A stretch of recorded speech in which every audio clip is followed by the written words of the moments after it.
Hi friends, next project பார்த்திங்கன்னா ஒரு machine learning base பண்ண ப்ராஜெக்ட்டு. மெயின் தீம் பார்த்திங்கன்னா என்னென்னா, வெஹிக்கிளோட ஸ்பீடை வந்து ஆட்டோமேட்டிக் கம்மி பண்ணுற மாதிரி. எதை பேஸ் பண்ணினா, ஒரு ஆக்சிடெண்ட் நடக்க போகுது, சப்போஸ் பெடஸ்ட்ரியன் வந்து ப்ரெடிக்ட் ஆகுறாங்கன்னா அதை டிபெண்ட் பண்ணி வண்டியோட ஸ்பீடை வந்து ஆட்டோமேட்டிக்காக க்ரூஸ், அதாவது ஏபிஎஸ் மாதிரி ஆட்டோமேட்டிக் பிரேக்கிங் சிஸ்டம் மாதிரி. இதில் பார்த்திங்கன்னா டிஸ்பிளே வந்துடும். இந்த டிஸ்பிளேயில் பார்த்திங்கன்னா இப்போ டெஸ்டிங்கில் இருக்கும்.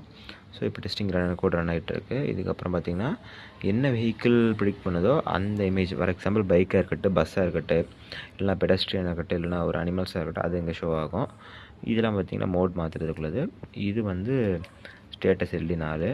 இது வந்து பஸ் இண்டிகேஷனுக்கு. இது தாண்டியும் ஆக்சிடென்ட் நடந்துச்சுன்னா ஜிபிஎஸ் மூலமாக லைவ் லொக்கேஷன் எடுத்து GSM மூலமாக டேட்டா பார்த்திங்கன்னா சர்வருக்கும் மொபைலுக்கும் சென்ட் ஆகிக்கும். சரிங்களா? இது வந்து ஒரு STM32 மைக்ரோ கண்ட்ரோலரு.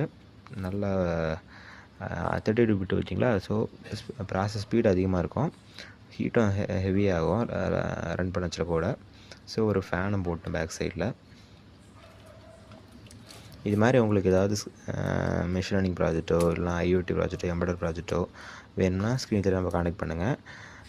தென் நம்ம நேற்றுக்கு பண்ண ப்ராஜெக்ட் பார்த்திங்கன்னா கம்ப்ளீட் பண்ணிட்டோம். இதில் பார்த்திங்கன்னா ஃபுல் செட்டப் வந்து ஒரு milk vending machine RFID base பண்ணி இங்கே கம்ப்ளீட் செட்டப் இங்கே இருக்குது. இது வந்து இந்த சைடு, பேக் சைடு பார்த்திங்கன்னா இது நீங்கள் ஈஸி கேரி பண்ணிக்கலாம், இந்த மாதிரி ஓப்பன் பண்ணிக்கலாம். இங்கே மட்டும் மில்க் வெண்டிங் ஊற்றி வச்சிங்க போதும். ட்ரேக்குள்ளே வாட்டர் பம்ப்பு எல்லாமே உள்ளே இருக்கும். சோலாரும் சார்ஜ் பண்ணிக்கலாம், கிரிட் பேஸ் பண்ணி சார்ஜ் பண்ணிக்கலாம்.